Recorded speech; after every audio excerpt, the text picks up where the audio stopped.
Ang nag-away-away lang naman dyan, fans eh. Oo. Sila. Kaya nga eh, 'di ba? Frustrating pero party 'yun eh, 'di ba? It's a part of it. Like let's say mga Trekkies versus mga Star Wars, 'di ba? It's as long as merong Actually, may internal pa nga before the mga Trekkies and mga Trekkers. Oo nga no. Di ba?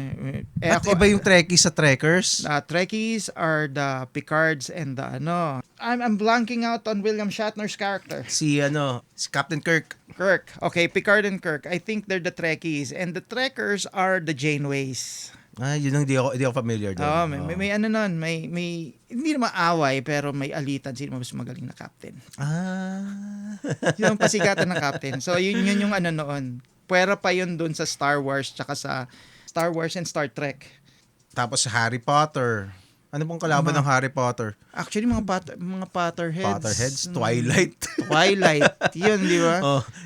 Mag-aaway ba sila ng mga ringers? I don't know. Hindi naman yata. I don't know. Ano yun eh, during that time, yung kumbaga yung era nila, parang sikat pa rin, mas sikat ng Harry Potter, of course. Oo. Pero yung Twilight, mga ano yan eh. Parang solo lang yung Harry Potter dati. Kasi hindi naman direct competition sila sa ringers eh, di ba? Ang alam kong galit sa Twilight are yung mga goths. Talaga? Oo. Kasi naglalaro kami ng Vampire the Masquerade before. And we were looking at the posts of some na talaga meron yung mga naglalaro ng Vampire the Masquerade. We hate Twilight.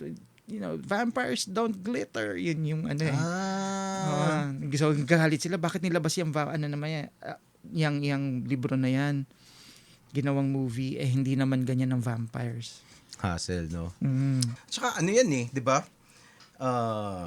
Sa lahat ng mga brands meron yan eh.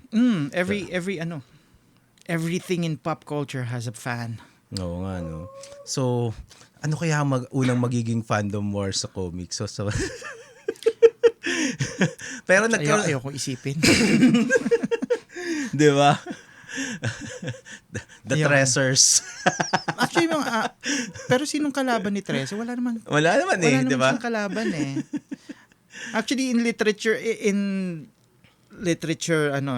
ayoko mag-isip ng ganyan na magkakalaban ng mga fans. Oo nga. Well, readers naman. It will manifest organically when we get there, diba? When we get there. Kasi it's an imaginable katulad ng Marvel versus DC. 'Di ba? Nagdedebate yung mga tao tungkol doon eh, 'di ba? So, pero it's a good debate naman kaya kasi. Nga, 'di ba?